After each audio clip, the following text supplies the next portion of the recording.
रक्षाबंधन का त्यौहार हर साल मनाया जाता है। इस दिन बहनें अपने भाई की कलाई पर राखी बांधती हैं और उनकी लंबी उम्र की कामना करती हैं। लेकिन क्या आप ये जानते हैं कि रक्षाबंधन का त्यौहार क्यों मनाया जाता है?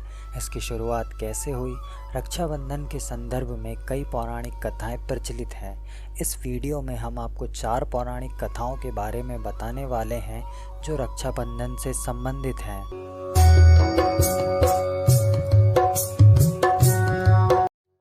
एक बार राजा बलि ने 100 यज्ञ पूरे करके स्वर्ग पर आधिपत्य का प्रयास किया। इससे इंद्र डर गए। वे भगवान विष्णु के पास गए और उनसे रक्षा का निवेदन किया। तब भगवान विष्णु ने वामन अवतार धारण किया। वे वामन अवतार में राजा बलि के पास गए और भिक्षा में 3 पग जमीन मांगी। बलि ने उनको 3 पग जमीन देने का वचन किया। तब भगवान विष्णु ने 2 पग में ही पूरी पृथ्वी को नाप दिया। यह देखकर राजा बलि समझ गए कि यह वामन व्यक्ति कोई साधारण नहीं हो सकता। उन्होंने अपना सिर आगे कर दिया। यह देखकर भगवान विष्णु राजा बलि से प्रसन्न हुए और उनसे वर मांगने के लिए कहा। साथ ही बलि को पाताल लोक में रहने के लिए भी कहा। तब राजा बलि ने कहा कि हे प्रभु, पहले आप वचन दें कि जो वह मांगेगा आप उनको प्रदान करेंगे, उनसे छल ना करेंगे। भगवान विष्णु ने उनको वचन दिया। तब बलि ने कहा कि वह पाताल लोक में तभी रहेंगे जब आप उनकी आंखों के सामने हमेशा प्रत्यक्ष रहेंगे। यह सुनकर भगवान विष्णु दुविधा में पड़ गए। उन्होंने सोचा कि राजा बलि ने तो उनको पहरेदार बना दिया। अपने वचन में बंधे हुए भगवान विष्णु भी पाताल लोक में राजा बलि के यहाँ रहने लगे। इधर माता लक्ष्मी विष्णु भगवान का इंतजार कर रही थी। काफ़ी समय बीतने के बाद भी जब नारायण नहीं आए तो लक्ष्मी जी चिंतित हो गई।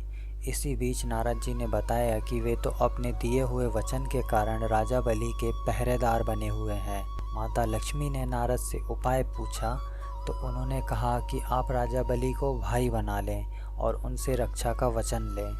तब माता लक्ष्मी ने एक महिला का रूप धारण किया और राजा बलि के पास गई। रोती हुई महिला को देखकर बलि ने कारण पूछा।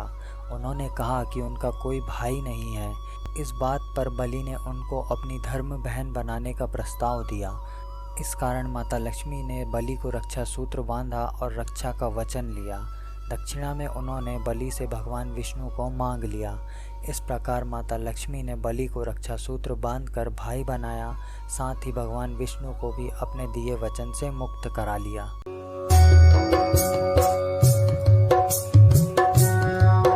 महाभारत के अनुसार जब सुदर्शन चक्र से श्री कृष्ण ने शिशुपाल का वध किया था तब उनकी उंगली कट गई थी। उनकी उंगली से बहुत रक्त बह रहा था। तब द्रौपदी ने अपनी साड़ी फाड़कर श्री कृष्ण की उंगली पर बांध दी थी। इसके बदले श्री कृष्ण ने उन्हें आशीर्वाद दिया कि वो उनकी इस साड़ी की कीमत जरूर अदा करेंगे। यही कारण है कि श्री कृष्ण ने द्रौपदी की साड़ी को बढ़ाकर उन्हें लौटाया और उनकी लाज बचाई थी। महाभारत में युद्ध क्रीड़ा के समय युधिष्ठिर ने अपनी पत्नी द्रौपदी को दांव पर लगा दिया था। हालांकि युधिष्ठिर इस क्रीड़ा को हार गए थे। द्रौपदी को अपमानित करने के लिए दुशासन द्रौपदी को बालों से पकड़कर घसीटते हुए सभा में ले आया था। वहाँ एक तरफ द्रौपदी का अपमान हो रहा था, वहीं भीष्म पितामह, द्रोणाचार्य और विदुर जैसे न्यायकर्ता लोग यह सब मूक दर्शक बन देख रहे थे। पूरी सभा में दुर्योधन ने द्रौपदी का चीरहरण किया। यह देखकर सभी मौन थे। वहीं पांडव भी द्रौपदी की लाज नहीं बचा पा रहे थे। सभी को मौन देख द्रौपदी ने वासुदेव श्री कृष्ण को आंखें बंद कर याद किया। उन्होंने श्री कृष्ण का आह्वान किया। उन्होंने कहा, हे गोविंद, आज आस्था और अनास्था के बीच युद्ध है। मुझे देखना है कि क्या सही में ईश्वर है। द्रौपदी की लाज बचाने और उनकी राखी की लाज रखने के लिए श्री कृष्ण ने सभी के समक्ष एक चमत्कार किया। वो द्रौपदी की साड़ी तब तक लंबी करते गए जब तक दुशासन थक कर बेहोश नहीं हो गया। इस सभा में मौजूद सभी लोग इस चमत्कार को देखकर हैरान रह गए।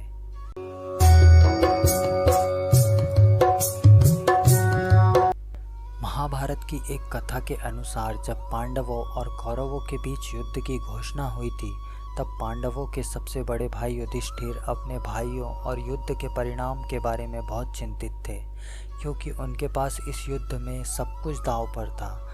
उन्होंने भगवान कृष्ण से सलाह मांगी।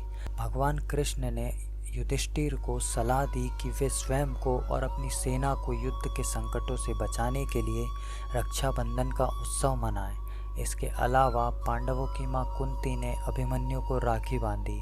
पांडवों की पत्नी द्रौपदी ने भी भगवान कृष्ण को कपड़े का एक टुकड़ा बांधा। ऐसा कहा जाता है कि ये घटना सावन के महीने में पूर्णिमा तिथि को ही घटित हुई थी, इसलिए रक्षाबंधन के दिन सैनिकों को भी राखी बांधी जाती है, वे सुरक्षित रहें और अपने देश और अपनी बहनों की रक्षा कर सकें।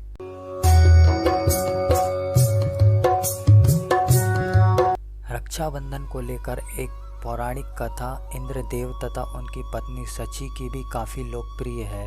यह एक अनोखा प्रसंग है जिसमें एक पत्नी अपनी पति की रक्षा के लिए उसकी कलाई पर रक्षा सूत्र बांधती है। पौराणिक कथाओं के अनुसार एक बार राजा इंद्र की राक्षसों से लड़ाई हो गई। लड़ाई कई दिनों तक होती रही। न राक्षस हार मानते थे, न इंद्र जीतते दिखाई देते थे। इंद्र बड़ी सोच में पड़ गए। वहाँ अपने गुरु बृहस्पति के पास आकर बोले, गुरुदेव, इन राक्षसों से मैं ना जीत सकता हूँ ना हार सकता हूँ, ना मैं उनके सामने ठहर सकता हूँ ना भाग सकता हूँ, इसलिए मैं आपसे अंतिम बार आशीर्वाद लेने आया हूँ। अगर अब की बार भी मैं उन्हें हरा ना सका तो युद्ध में लड़ते लड़ते वहीं प्राण दे दूंगा। उस समय इंद्राणी भी पास बैठी हुई थी। इंद्र को घबराया हुआ देखकर इंद्राणी बोली, पतिदेव, मैं ऐसा उपाय बताती हूँ जिससे इस बार आप अवश्य लड़ाई में जीत कर आएंगे। इसके बाद इंद्राणी ने गायत्री मंत्र पढ़कर इंद्र के दाहिने हाथ में एक धागा बांध दिया और कहा, पतिदेव, यह रक्षाबंधन मैं आपके हाथ पर बांधती हूँ। आप इस रक्षा सूत्र को पहनकर एक बार फिर युद्ध में जाएं। इस बार अवश्य ही आपकी जीत होगी। इंद्र अपनी पत्नी की बात को गांठ बांधकर रक्षाबंधन को हाथ में बंधवा कर वहाँ से चल पड़े। इस बार लड़ाई के मैदान में इंद्र को ऐसा लगा जैसे वह अकेले नहीं लड़ रहे, बल्कि इंद्राणी भी कदम से कदम मिलाकर उनके साथ लड़ रही है। उन्हें ऐसा लगा कि रक्षाबंधन सूत्र का एक एक तार ढाल बन गया है और शत्रुओं से उनकी रक्षा कर रहा है। इंद्र जोर जोर से लड़ने लगे। इस बार सचमुच इंद्र की विजय हुई। मान्यता है कि तब से रक्षाबंधन का त्यौहार चला आ रहा है। रक्षाबंधन से जुड़ी ये सभी कथाएं पौराणिक हैं और कई सारे ग्रंथों में इन कथाओं का उल्लेख है। हिंदू धर्म में इन्हीं पौराणिक कथाओं के आधार पर रक्षाबंधन की शुरुआत मानी जाती है। रक्षाबंधन से जुड़ा ये वीडियो आपको कैसा लगा कमेंट में ज़रूर बताएं। इसी तरह की और कथाएं देखने के लिए तथा धर्म से जुड़ी जानकारी जानने के लिए हमारे और आपके चैनल भक्ति रचना को सब्सक्राइब करना ना भूलें।